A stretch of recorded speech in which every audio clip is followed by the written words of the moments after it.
अस्सलाम वालेकुम एवरीवन, मैं हूं मोहम्मद तलहा। आप लोग देख रहे हैं तलहा स्पेस एकेडमी। सो बच्चों, एक बड़ी इंटरेस्टिंग बात बताते हैं कि इंसान की जो एज है एक्चुअली उसको स्लो डाउन किया जा सकता है using special theory of relativity. इसी के साथ साथ जब भी कोई ऑब्जेक्ट बहुत ही ज़्यादा तेज़ रफ्तार से हरकत करता है तो बेसिकली उसकी लेंथ का कॉन्ट्रैक्ट होना, या एक और एग्जांपल अगर हम डिस्कस करें तो जब भी कोई body comparable to speed of light से ट्रैवल करती है तो उसके लिए टाइम का स्लो हो जाना, या फिर जितने भी रॉकेट्स स्पेस के अंदर भेजे जाते हैं उनके ऊपर भी स्पेशल थ्योरी ऑफ रिलेटिविटी का एक असर होता है। और अगर देखा जाए तो बेसिकली जो रिएक्शन सन के ऊपर हो रहे हैं जिसके ज़रिए सन अपनी एनर्जी को प्रोड्यूस करता है वो भी स्पेशल थ्योरी ऑफ रिलेटिविटी से एक्सप्लेन किया जा सकता है। सो आज का जो हमारा लेक्चर है बेसिकली वो consequences of special theory of relativity के हवाले से है, जहां हम नताइज देखेंगे कि अगर हम मान लेते हैं स्पेशल थ्योरी ऑफ रिलेटिविटी के पोस्टुलेट्स जो हमने लास्ट लेक्चर में कवर किए थे तो क्या क्या नतीजे निकल के आ सकते हैं। तो चलिए शुरुआत करते हैं पहले नतीजे से, जो कि कॉन्सिक्वेंस है स्पेशल थ्योरी ऑफ रिलेटिविटी का। इसे कहते हैं रिलेटिविटी ऑफ साइमल्टेनिटी। अगर आपने साइमल्टेनियस का वर्ड सुना होगा ना तो बड़ी आसान हो जाएगी आपके लिए बात। साइमल्टेनियस का मतलब होता है एक साथ। अब ये जो रिलेटिविटी है साइमल्टेनिटी की, इसको समझेंगे फिर मिसाल भी देखेंगे। तो पहली बात यह है कि स्पेशल थ्योरी ऑफ रिलेटिविटी के मुताबिक दो इवेंट्स हैं जो कि साइमल्टेनियस हैं in one frame of reference. यानी कि कोई से भी दो इवेंट्स हो रहे हैं और वो साइमल्टेनियसली हो रहे हैं, यानी कि एक साथ हो रहे हैं किसी एक फ्रेम ऑफ रेफरेंस में। ठीक है, एक शख्स देख रहा है कि दो इवेंट्स हैं वो बिल्कुल एक साथ हो रहे हैं, साइमल्टेनियसली हो रहे हैं। वो इन जनरल साइमल्टेनियस नहीं होते एक सेकेंड फ्रेम ऑफ रेफरेंस में, और वो जो फ्रेम ऑफ रेफरेंस होता है वो बेसिकली मूव कर रहा होता है with respect to the first one. यानी सादे अल्फाज में अगर कहा जाए तो अगर कोई रेस्ट वाला ऑब्जर्वर किसी दो इवेंट्स को देखता है जो कि साइमल्टेनियसली हो रहे हैं, एक साथ हो रहे हैं, तो जो मूविंग फ्रेम ऑफ रेफरेंस है उसके लिए इन जनरल वो जो दोनों इवेंट्स होते हैं वो साइमल्टेनियस नहीं होते। यानी कि वो कहेगा कि ये इवेंट्स एक साथ नहीं हुए बल्कि एक के बाद एक हुआ है। ठीक है, तो ये जो रिलेटिविटी है इसे कहते हैं रिलेटिविटी ऑफ साइमल्टेनिटी, जो कि रेस्ट वाले ऑब्जर्वर और मूविंग ऑब्जर्वर की डिफरेंट ऑब्जर्वेशन को जाहिर करता है। ठीक है, पहली मिसाल समझते हैं। पहली मिसाल होगी कि अगर कोई ऑब्जर्वर ग्राउंड पर है और वो सपोज कर रहा है, वो देख रहा है कि लाइटनिंग स्ट्राइक होता है दो ट्रीज पर सेम टाइम पे। ठीक है, तो जो ऑब्जर्वर एक मूविंग बस में है वो एक लाइटनिंग स्ट्राइक को पहले देखेगा और दूसरे को बाद में देखेगा। जो लिखना है ना कॉपी में वो आपके सामने है, और जो समझना है वो मैं अभी अगली एनिमेशन के जरिए आपको समझाता हूं। तो इसको नोट कर लो कि कॉपी में जो इसकी एग्जाम्पल लिखनी है वो ये एग्जाम्पल है। दो एग्जाम्पल्स दूंगा मैं आपको, तो ये पहली एग्जाम्पल है, इसको पहले देख लेते हैं। मिसाल के तौर पर एक जगह है जहां पर दो ट्रीज़ हैं और उन ट्रीज़ के लिए यहां पर एक ऑब्जर्वर मौजूद है। ठीक है, और ये ऑब्जर्वर जो है दूसरा ऑब्जर्वर वो एक्चुअली बैठा हुआ है एक बस के अंदर और बस ट्रैवल करती हुई जा रही है फ्रॉम लेफ्ट टू राइट। अब एक पॉइंट पर आकर ऐसा होता है कि दोनों ट्रीज पर एक साथ लाइटनिंग स्ट्राइक होता है। अब नोटिस कीजिएगा कि जब दोनों ट्रीज पर एक साथ लाइटनिंग स्ट्राइक होगा तो वही लाइटनिंग जब इस शख्स तक पहुंचेगी जो कि रेस्ट वाला ऑब्जर्वर है तो उसको रोशनी एक ही साथ मिलेगी। जब उसको रोशनी एक ही साथ मिलेगी तो वो बोलेगा हाँ भाई, दोनों ट्रीज के ऊपर जो बिजली गिरी है वो एक साथ गिरी है। क्यों एक साथ गिरी? क्योंकि एक ही साथ यहाँ पे लाइटनिंग स्ट्राइक होता है और फिर दोनों से रोशनी जो है वो इस तक पहुंचती है, तो बोलेगा हाँ भाई दोनों लाइटनिंग स्ट्राइक एक साथ हो रहे हैं। बट वो ऑब्जर्वर जो कि इस मूविंग बस के अंदर था वो थोड़ा सा डिफरेंट ऑब्जर्व करेगा। ये क्या ऑब्जर्व करेगा, ज़रा आप उसकी ऑब्जर्वेशन देखते हैं। इसको हटाते हैं, इसकी ऑब्जर्वेशन देखो, ये मूव करता हुआ जा रहा है और इसके मुताबिक लाइटनिंग स्ट्राइक देखिएगा कैसे होगा। लाइटनिंग टकराएगी ट्री से और फिर इसकी तरफ मूव करेगी, लेकिन वो रोशनी जो सामने वाले ट्री से आ रही थी वो इस शख्स तक पहले पहुंचेगी। ठीक है ना, जो लाइटनिंग ये वाले ट्री से आ रही है फर्स्ट वाले से, आप देखिएगा इसकी रोशनी इस शख्स तक पहले पहुंचेगी और पीछे वाले ट्री की जो रोशनी है वो इस तक बाद में पहुंचेगी। ठीक है, ये देखिए, तो ये वाला ऑब्जर्वर क्या कहेगा पता है? ये वाला ऑब्जर्वर कहेगा कि जो पहला वाला ट्री है, ये वाला ट्री उस पर लाइटनिंग पहले हुई और इस पे लाइटनिंग बाद में हुई, क्योंकि इसकी रोशनी उस तक पहले पहुंच जाएगी, इसकी रोशनी उस तक बाद में पहुंचेगी। तो यही है रिलेटिविटी ऑफ साइमल्टेनिटी के दो इवेंट्स, बिजली का गिरना एक शख्स देख रहा था, रेस्ट वाला दोनों एक साथ हुए, लेकिन मूविंग ऑब्जर्वर एक रोशनी को पहले देखेगा, दूसरी को बाद में देखेगा, तो वो यही कहेगा कि ये दोनों इवेंट साइमल्टेनियस नहीं है। ठीक है जी। अच्छा, दूसरी एग्जांपल देखो। दूसरी एग्जांपल एक एलिवेटर की है। एलिवेटर एक मूविंग फ्रेम है। एक शख्स होगा एलिवेटर के अंदर जो कि देखेगा flash of light equally direction में ट्रैवल करेगी, तो वो ये कहेगा कि जो रोशनी है वो सीलिंग तक और दीवारों तक एक साथ पहुंची है। एक एलिवेटर है, उसके अंदर कोई भी एक एस्ट्रोनॉट है, वो लाइट को ऑन करता है तो लाइट छत तक और दीवारों तक एक साथ जाएगी। ठीक है, वो मूविंग फ्रेम में था। लेकिन दूसरा फ्रेम जो ऑब्जर्वर है जो कि मौजूद होगा आउटसाइड द एलिवेटर, वो कुछ और देखेगा। वो ये देखेगा कि लाइट जो है वो सीलिंग पर बाद में गई है, दीवारों तक पहले पहुंची है। तो जो कॉपी में लिखना है वो आपके सामने है और जो समझना है वो आइए अगली एग्जाम्पल में समझते हैं। ये मिसाल के तौर पे एक एलिवेटर है जो कि अर्थ से ऊपर की तरफ जाएगा। ठीक है, ये ऊपर की तरफ मूव करेगा। अब इसके मुताबिक क्या होगा, ये जब लाइटनिंग ऑन करेगा तो ये देखेगा कि ऊपर यहाँ से और यहाँ से लाइट एक साथ पहुँची है। ठीक है ना, आप इसको देखना, जब इससे लाइट पहुँचेगी तो इसको कैसा नज़र आएगा, ये ऊपर की तरफ जा रही है। ठीक है, ये ऊपर की तरफ जा रहा है, लाइट ये फ्लैश ऑन हुई और उसके मुताबिक लाइट जो है वो दीवार पर और छत पर एक साथ पहुँची। सही है, ये कह रहा है कि ये दोनों इवेंट्स साइमल्टेनियसली हुए, यानी कि रोशनी दीवार पर और छत पर एक साथ पहुँची। पर इसी को अगर कोई ऑब्जर्व करता है, ऐसा ऑब्जर्वर जो कि अर्थ पे मौजूद है, तो वो एक डिफरेंट ऑब्जर्वेशन देखेगा। उसके मुताबिक देखें, ये जैसे ही लाइट को ऑन करेगा तो लाइट यहाँ पे ऑन हो गई, क्योंकि वो ऊपर की तरफ जा रहा था तो सीलिंग तक लाइट को पहुँचने में वक्त लगा। समझ गए ना, दीवार तक तो फ़ौरन पहुँच गई, सीलिंग तक जाने में एक्स्ट्रा टाइम कवर करना पड़ा। तो आपने जो देखा, क्योंकि आप रेस्ट वाले फ्रेम ऑफ रेफरेंस थे, तो आप ये बोलेंगे कि लाइट दीवार तक पहले पहुंची और छत पे बाद में पहुंची, यानी आपके लिए ये जो दोनों इवेंट्स हैं ये साइमल्टेनियस नहीं रहे। ठीक है ना, क्योंकि आप अर्थ पर मौजूद थे। तो इसका मतलब ये हुआ कि जो दोनों एग्जाम्पल्स मैंने आपको दी हैं ये जाहिर करती हैं कि कोई भी दो इवेंट अगर एक ऑब्जर्वर के लिए साइमल्टेनियस होते हैं तो दूसरे के लिए इन जनरल, जो कि फर्स्ट के रिलेटिव मूव कर रहा होता है, उसके लिए साइमल्टेनियस नहीं होते। बात समझ में आ गई? ये था पहला कॉन्सिक्वेंस। अब आइए दूसरा नतीजा समझाते हैं। दूसरा नतीजा बड़ा ही इंटरेस्टिंग है, इसे कहते हैं टाइम डायलेशन। कॉपी में क्या लिखना है वो और फिर समझा दूंगा। स्पेशल थ्योरी ऑफ रिलेटिविटी के मुताबिक वो टाइम जो कि ऑब्जर्व करता है मूविंग ऑब्जर्वर का ऑब्जर्व किया गया टाइम डेल्टा टी है, और ये जो मूविंग ऑब्जर्वर है ये किसी भी एक स्पीड के साथ, एक वेलोसिटी के साथ मूव कर रहा है, और इंपॉर्टेंट ये है कि इसकी जो स्पीड है वो comparable to speed of light है, जिसे हम सी से जाहिर करते हैं, is always greater than the time observe by an observer at rest. Rest वाला जो टाइम ऑब्जर्व कर रहा है उसको हम डेल्टा टी नॉट से जाहिर करते हैं। तो सादे अल्फाज में बच्चों बताऊं आपको, मूविंग ऑब्जर्वर के लिहाज से टाइम स्लो हो जाता है।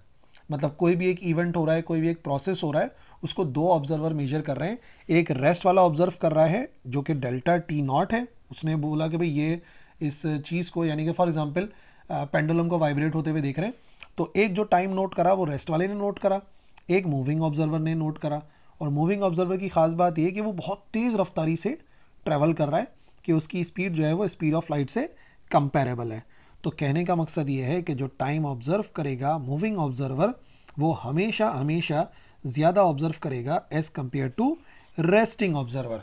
तो उसके लिए वक्त फैल जाता है, वक्त आहिस्ता आहिस्ता गुजरता है, और इस वक्त के फैलने को इंग्लिश में कहते हैं टाइम डायलेशन।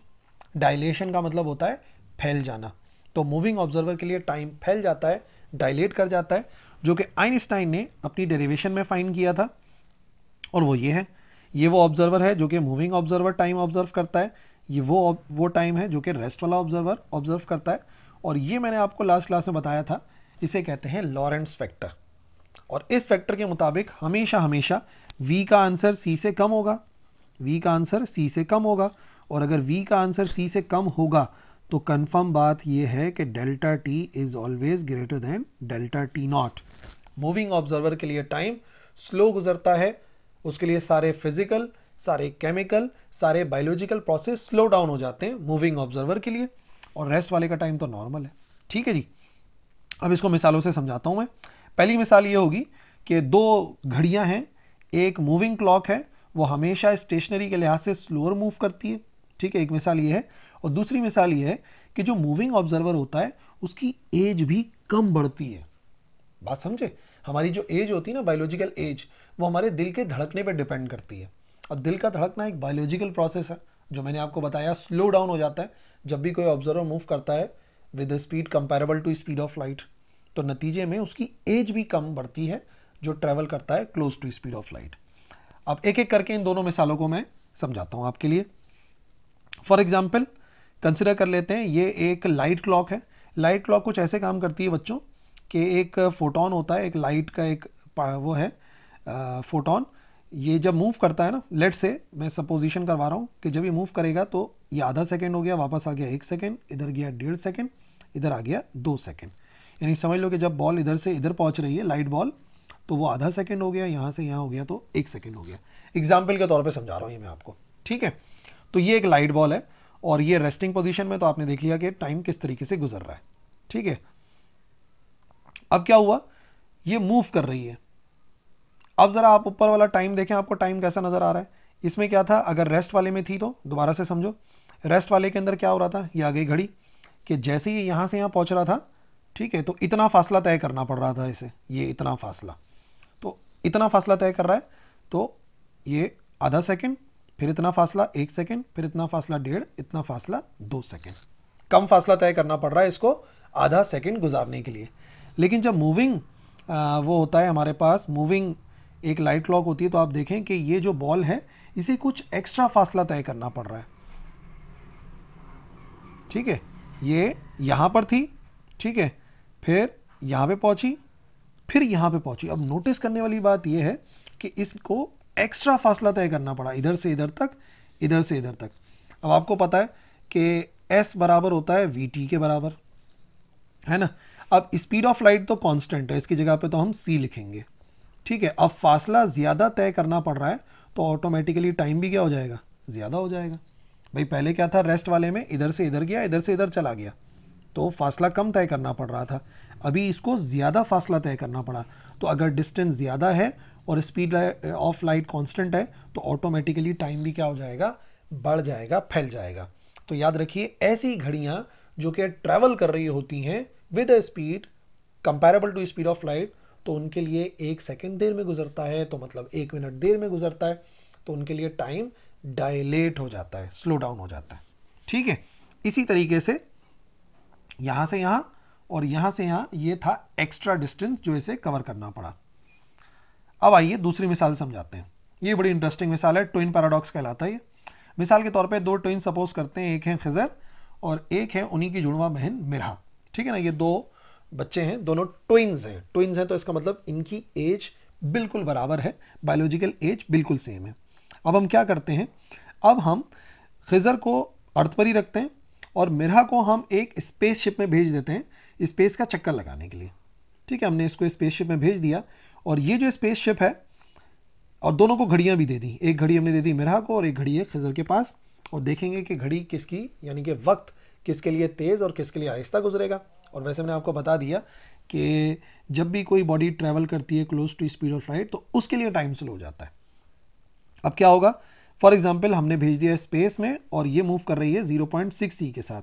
अब आप नोटिस करें दोनों घड़ियों को कि कौन सी घड़ी जो है वो स्लो चल रही है, कौन सी तेज़ चल रही है। तो आप देखेंगे खिजर की घड़ी तेज़ चल रही है, मिरहा की स्लो चल रही थी। तो अब अगर दोनों की घड़ियों में से खिजर की घड़ी तेज़ चल रही थी, मिरहा की स्लो चल रही थी, और ये वहाँ पर कुछ टाइम गुजारने के बाद, फॉर एग्जांपल 10 साल गुजारने के बाद वापस आते हैं, तो जो नताइज हैं वो बड़े डिफरेंट होंगे। इस वक्त आप देखेंगे जो मिरहा हैं उनकी एज कम बड़ी होगी और जो खिजर हैं वो बूढ़े हो गए होंगे। क्योंकि फॉर एग्जांपल अगर मिरहा के लिए स्पेस में 10 साल गुजरे हैं फॉर एग्जांपल, तो खिजर के लिए अर्थ के ऊपर 20 ईयर्स गुजर गए, तो खिजर की उम्र 20 साल आगे बढ़ गई, मिरहा की उम्र 10 साल आगे बढ़ी। जो इस बात को जाहिर करता है कि जब भी एस्ट्रोनॉट जाते हैं इन स्पेस और वो ट्रैवल करते हैं close to speed of light, तो उनकी जो एजिंग का प्रोसेस है वो भी स्लो डाउन हो जाता है। और रीज़न मैंने आपको बता दिया क्यों, क्योंकि उनकी दिल की धड़कनें स्लो हो जाती हैं, तो जो बायोलॉजिकल एज है वो भी कम हो जाती है। समझ में आ गई बात? दो समझा दी मैंने आपको कॉन्सिक्वेंसेज, एक तो रिलेटिविटी ऑफ साइमल्टेनिटी और दूसरा टाइम का फैल जाना। इसको थोड़ा सा और एक्सप्लेन करता हूँ फर्दर ताकि आपको बात समझ में आए। देखो, दो केसेस हो सकते हैं, स्पेशल केसेस समझो। अगर डेली लाइफ में आज तक कभी आपने क्यों नहीं ऑब्जर्व करा टाइम डायलेशन, ठीक है, उसकी वजह मैं आपको बताता हूँ। देखिए, डेली लाइफ में आपकी स्पीड ऑफ लाइट से बहुत कम होती है, तो मैं कह सकता हूँ कि v is very much smaller than c। तो अगर v स्मॉलर देन c है तो बहुत छोटी वैल्यू को बहुत बड़ी वैल्यू से अगर डिवाइड कराते हैं तो ये अप्रॉक्सीमेटली जीरो के बराबर आ जाएगा। भाई, बहुत छोटी वैल्यू का बहुत बड़ी वैल्यू से डिवाइड कराओगे तो अप्रॉक्सीमेटली जीरो ही होगा। अब क्या होगा, अगर टाइम डायलेशन के फॉर्मूले में यहाँ पर जहाँ पर लिखा हुआ था v square over c square आप पुट करेंगे जीरो, तो 1 माइनस जीरो 1 के बराबर होता है, यानी कि सीधा सीधा t नॉट के नीचे 1 आ गया, तो ये दोनों आपस में बराबर हो गए। तो मसला ये है कि क्योंकि हम लोग अपनी डेली रूटीन के अंदर कभी इतनी रफ्तार से सफ़र करते ही नहीं है कि टाइम डायलेट करें, तो इस वजह से कि हम अगर रेस्ट में होते हैं तब भी उतना वक्त गुजरता है, और जब हम इन स्टेट ऑफ मोशन होते हैं तब भी हमारे लिए टाइम सेम गुजरता है। बात समझ में आ गई? क्योंकि हमारी स्पीड ऑफ लाइट से बहुत कम होती है। अगर comparable to speed of light होगी तो यकीनन हम इसे ऑब्जर्व कर लेंगे। और हाँ, एक और स्पेशल केस बताता हूँ। सोचो अगर स्पीड ऑफ लाइट से ट्रैवल करें तो क्या होगा, अगर v c के बराबर हो जाए तो क्या होगा। ठीक है, ये आ गया v c के बराबर। इस सूरत हाल में v square over c square करेंगे तो ये बराबर आएगा 1 के, क्योंकि दोनों बराबर हो जाएंगे तो दोनों कैंसिल हो जाएंगे। तो अगर टाइम डायलेशन के फॉर्मूले में पुट करूँ तो 1 माइनस 1 आएगा। 1 माइनस 1 आपको पता है 0 के बराबर होता है। कोई भी चीज़ 0 से डिवाइड होती है, आंसर आता है इन्फिनिटी, तो उसके लिए जो टाइम है वो इनफाइनाइट हो जाएगा, गुजरेगा ही नहीं। ऐसा ही नहीं है, तो टाइम जो है ना उसके लिए इनफाइनाइट हो गया, गुजर ही नहीं रहा। ऐसे शख्स के लिए, ऐसे फ्रेम ऑफ रेफरेंस के लिए जो कि ट्रैवल करेगा विद स्पीड ऑफ लाइट। ठीक है ना, तो दोनों केसेस मैंने आपको बता दिए कि स्पीड ऑफ लाइट पे तो टाइम रुक जाएगा, और डेली लाइफ में हम कभी क्यों नहीं नोट करते टाइम डायलेशन। चलिए, तीसरा कॉन्सिक्वेंस बताते हैं जिसे कहते हैं लेंथ कॉन्ट्रैक्शन, लेंथ का कॉन्ट्रैक्ट हो जाना। बिल्कुल उसी तरीके से समझेंगे। स्पेशल थ्योरी ऑफ रिलेटिविटी के मुताबिक वो लेंथ जो कि ऑब्जर्व करता है moving observer, delta L, moving observer किसी भी चीज़ की लंबाई को नाप रहा है तो डेल्टा एल है, और उसकी स्पीड याद रखिएगा comparable to speed of light है, वो हमेशा लेस देन होती है to the length observe by an observer at rest, उसे बोलेंगे डेल्टा एल नॉट। देखो, मूविंग ऑब्जर्वर के लिए टाइम फैल गया था, सही है।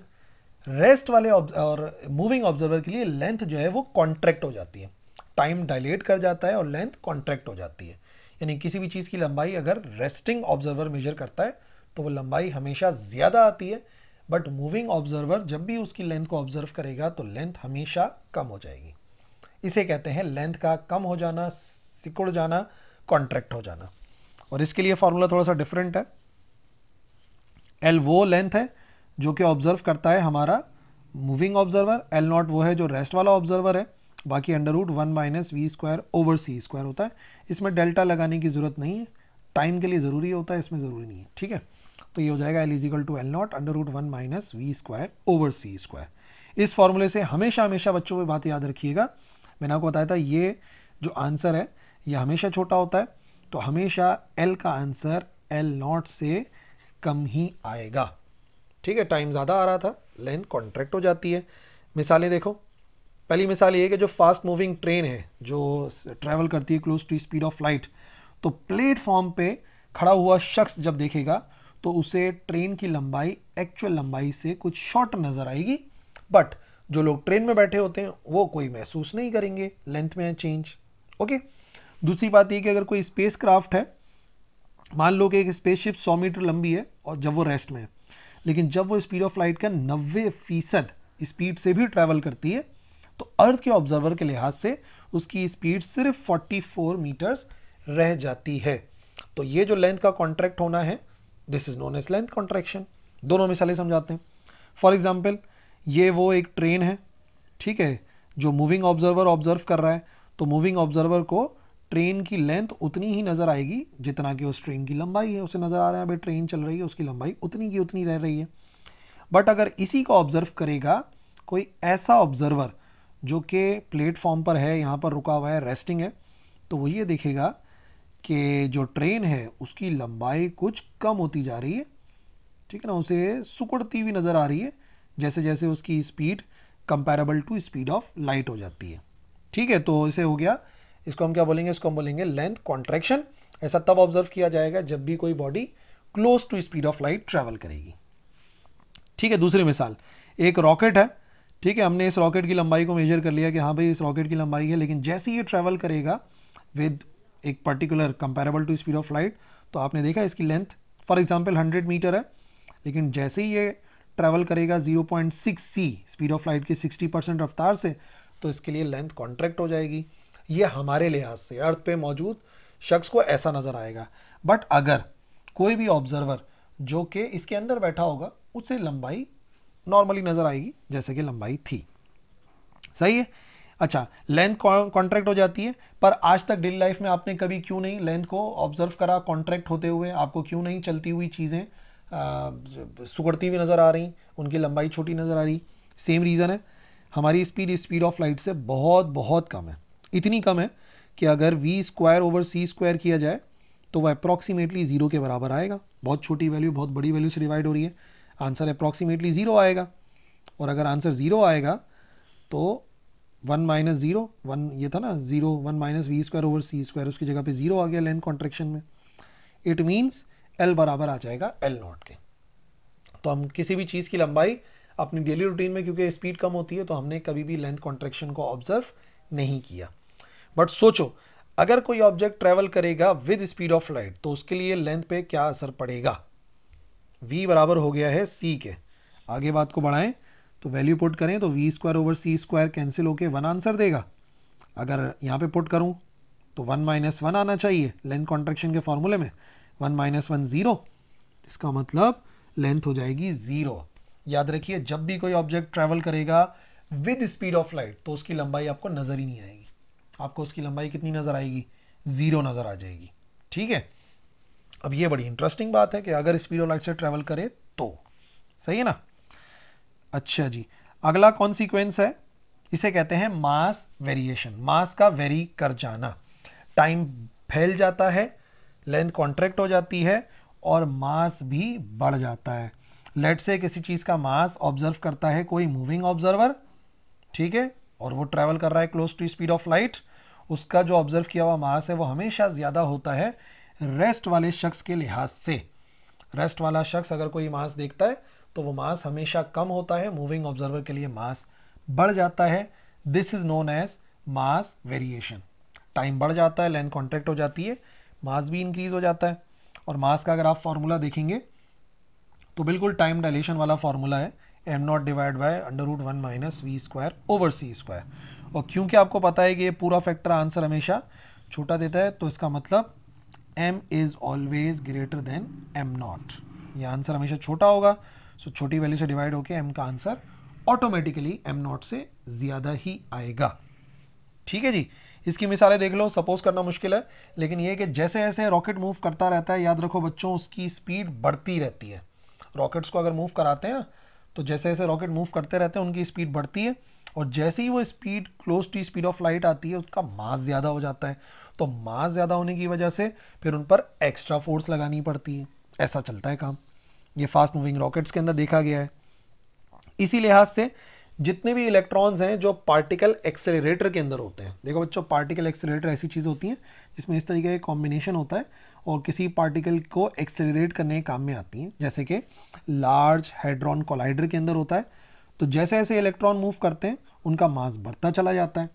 तो यही वजह है कि फिर साइंटिस्ट जितने भी होते हैं उनको ज़्यादा एनर्जी इस्तेमाल करनी पड़ती है इलेक्ट्रॉन्स को मूव करवाने के लिए, लेकिन वो कभी भी स्पीड ऑफ लाइट तक नहीं पहुंच पाते। क्यों नहीं पहुंच पाते अभी बताते हैं आपको। आइए, क्यों नहीं मास वेरिएशन आपने कभी ऑब्जर्व करा डेली लाइफ में? रीज़न सेम है, हमारी स्पीड ऑफ लाइट से बहुत कम होती है, तो रेस्ट वाला मास हमारा मूविंग मास के बराबर ही होता है।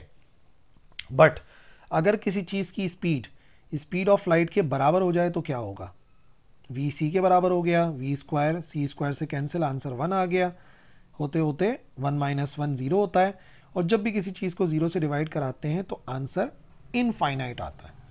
इसका मतलब अगर कोई भी पार्टिकल स्पीड ऑफ लाइट पे पहुंचेगा तो उसका मास इनफाइनाइट हो जाएगा। सही है।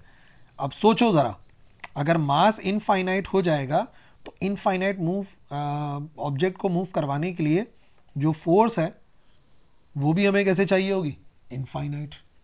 अब यूनिवर्स में अभी तक कोई भी फोर्स इनफाइनाइट मौजूद नहीं है, तो सोचो बच्चों, अगर कोई इनफाइनाइट फोर्स ही मौजूद नहीं है तो इसका मतलब हम किसी भी ऑब्जेक्ट को अभी तक की हमारी रिसर्च के मुताबिक स्पीड ऑफ लाइट पे नहीं पहुंचा सकते, क्योंकि जितना हम स्पीड ऑफ लाइट के करीब जाते हैं मास उतना ही इन्फिनिटी के करीब जाता है, और इनफाइनाइट मास को मूव कराने के लिए जो फोर्स चाहिए वो भी इनफाइनाइट चाहिए। सो दैट्स वाई हम इलेक्ट्रॉन्स को मूव करवाने की कोशिश तो करते हैं स्पीड ऑफ लाइट से, पर आज तक कामयाब नहीं हुए। ओके जी, चलिए आखिरी बताते हैं कॉन्सिक्वेंस। ये बड़ा ही कॉमन सा है, ज़्यादातर स्पेशल थ्योरी ऑफ रिलेटिविटी के मुताबिक लोगों के जहनों में यही आता है, मास energy relation. Special theory of relativity के मुताबिक मास और एनर्जी जो है वो इंटरचेंजेबल है। मास को एनर्जी में और एनर्जी को मास में कन्वर्ट किया जा सकता है, और जो रिलेशन बनता है मास और एनर्जी के दरमियान का उसे कहते हैं एनर्जी मास रिलेशन। ठीक है भाई, कोई भी मास अगर एनर्जी में कन्वर्ट होता है तो इस फॉर्मूले से हम बता सकते हैं कि वो कितनी एनर्जी प्रोड्यूस करेगा। फॉर एग्जांपल 1 किलो है तो हम यहाँ पे 1 पुट करेंगे और सी स्क्वायर पुट करेंगे तो हमें एक रिजल्ट मिलेगा, जिस रिजल्ट के मुताबिक अगर 1 किलोग्राम वाला मास है तो वो कितनी अमाउंट ऑफ एनर्जी में कन्वर्ट हो सकता है। m की जगह पे 1 पुट करा, सी स्क्वायर किया तो आंसर आएगा 9 एक्सपोनेंट 16 जूल। अगर कोई भी ऑब्जेक्ट 1 किलोग्राम का है तो वो इतनी एनर्जी को प्रोड्यूस कर सकता है, जो कि हमें इस रिलेशन से पता चला, जिसे कहते हैं एनर्जी मास या mass energy relation, E is equal to M C square. बच्चे समझते हैं शायद इसका मतलब ये है कि कोई मास अगर ट्रैवल करे स्पीड ऑफ लाइट के स्क्वायर से, ऐसा कुछ भी नहीं है। ये फॉर्मूला सिर्फ रिलेशन बता रहा है कि अगर मास एनर्जी में कन्वर्ट होता है तो कितनी एनर्जी बनेगी, वो इस फॉर्मूले से पता लग सकता है। ठीक है, और क्या वाकई मास एनर्जी में कन्वर्ट हो चुका है या हम कर सकते हैं, तो हाँ, उसकी मिसालें हैं। जितने भी न्यूक्लियर पावर प्लांट्स होते हैं जहाँ पे न्यूक्लियर फिजन का प्रोसेस होता है, याद रखिए उसमें जो यूरेनियम का मास है ना, बहुत थोड़ा सा, एक्चुअली वही एनर्जी में कन्वर्ट होता है, जो कि ह्यूज अमाउंट ऑफ एनर्जी होती है। यही वजह है कि न्यूक्लियर पावर प्लांट जो है वो इतनी ज़्यादा इलेक्ट्रिसिटी प्रोड्यूस कर सकते हैं बहुत ही कम फ्यूल से, क्योंकि सिर्फ अगर 1 किलोग्राम भी है तो वो 9 एक्सपोनेंट 16 जूल के बराबर की एनर्जी प्रोड्यूस करने की सलाहियत रखता है। दूसरा, अगर देखा जाए तो जो सनलाइट हमारी अर्थ तक आ रही है, सन शाइन करता ही न्यूक्लियर फ्यूजन की वजह से।